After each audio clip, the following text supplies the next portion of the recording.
So the NaLyssa Smith saga is just not ending. And honestly, she just needs to delete Twitter.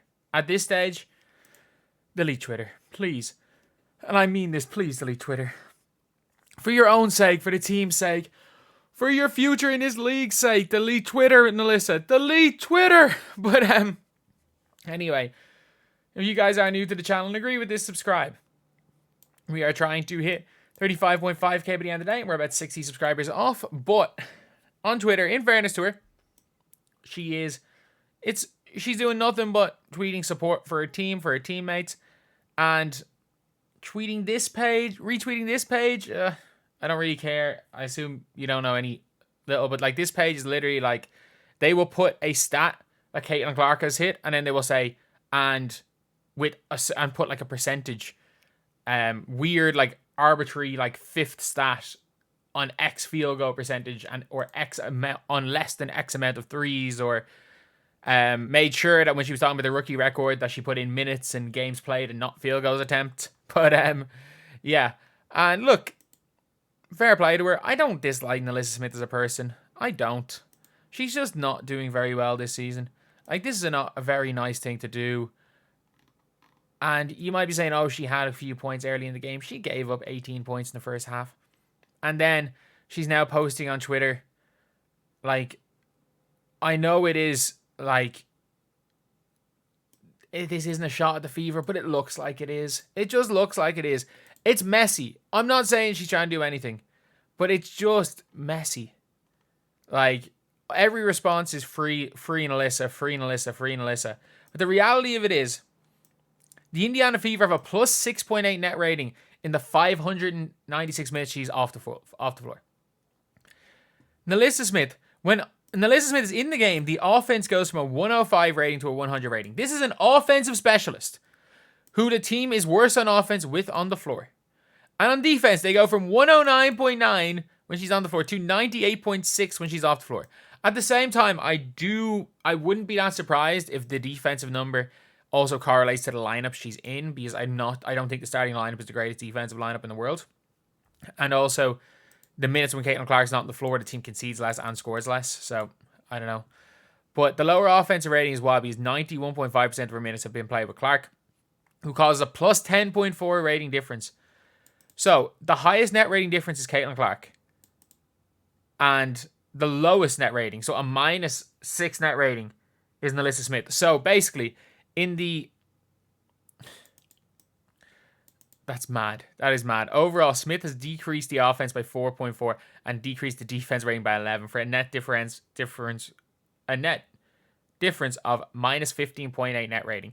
Comparatively, Temi Figbenley has plus 11.7 impact on net rating, though her stats are a little inflated because she plays so few minutes with Smith, who drags everybody's stats down.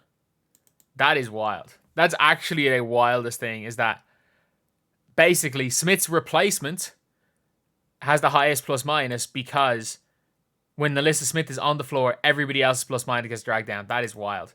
In light of Smith's conduct detrimental to the team, complaining about minutes after a win, they should try and consider removing her from the team. I don't think she should start. I think if you're trying to win, you got to go with Temi and Dantas, especially against the Sun. Look, she's playing against Dijonay. And I know, I get it. She was not bad the last game against the Sun. She actually wasn't. Even though we're, like, if you are looking at the stat sheet, you probably thought she didn't have the greatest game. I thought she worked really hard. And then she did a great job of defending Alyssa Thomas. But, like, anyone can guard Alyssa Thomas. You don't guard Alyssa Thomas. That's one thing I don't understand in the WNBA, why people guard Alyssa Thomas. She's Ben Simmons. Stand under the basket. Put your center on her and stand her under the basket and just play help. Like, this is Ben Simmons. Play the Al Horford role. Put your center on her and stand under the basket. But, yeah, it is kind of crazy. The sample size is too small. Christy's size, probably. And the funniest part about this is that, like, NaLyssa Smith's family are not, like, they're not shy to using social media. And look, again, I wouldn't do it, but I'm not. I don't really hate that much. They are their biggest supporters, biggest supporters, and unfortunately, they're probably saying the stuff that, like, families of teammates have said for years. They're just doing it on a public platform where it can get blown up. She said at the start of the year that after a few games, This is right before she got dropped from the starting lineup for Temi Fagbenle, before Temi got injured at the start of the year. That she was told that there was they didn't see a spot for her in the team anymore. And the unfortunate truth is that like she's gonna be gone, and she's gonna be gone sooner rather than later. Like she has to be gone sooner rather than later.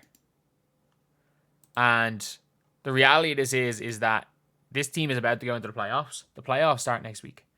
They have 1 week to prep for a playoff game, and she's on Twitter what looks like complaining about her minutes, what looks like I don't like we can read too much into this. I don't think this is anything, but the problem is with the crap that Dejanay, her girlfriend's been tweeting, with some of the other things that she's tweeted, with some of the things her brother's tweeted, it's just messy. And like, look, I don't actually know if this is going to affect the team.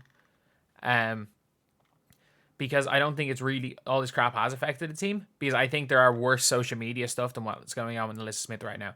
Like some of the like crazy people giving abuse to these players throughout the entire year is 100 times worse than this. Like, I don't think that like that makes that much of a difference. But it's just bad optics. Like that's all it is that it is for fans. It becomes bad optics, and for NaLyssa Smith herself, I think it's having more. All this crap is having more of an effect on her than it's affecting the team. And look, I think NaLyssa Smith is a player that's gonna have. I'm standing by this. I think she's gonna have an all-star year in her career, but it's not gonna be in Indiana. She's being used as a spacer. She is a like out and out scorer. But you know the situation is messy when this tweet, which has nothing to do with the team, it's not a sneak diss, but well, almost certainly not. The problem is that with all the other stuff with her, with Dejanay, and the fact they're gonna be playing against each other in the playoffs, like it's just not the greatest look. It's not the greatest look for fans. And look, this is sports. Like, do we not remember the uproar when Eric Bledsoe tweeted out, "I don't want to be here"? And she's done everything but tweet that out. And in fairness, her brother has tweeted out, "Trade her." Like, so yeah, I think she's going to be gone at the end of the year. I think they've picked up her 4th-year option, but I think they've done that just so they don't lose her for nothing. She's going to be gone. She's going to be gone at the end of the year, and it's probably something that is best for both parties. So anyway, that's the video. Thank you guys for watching. Please like, comment, and subscribe.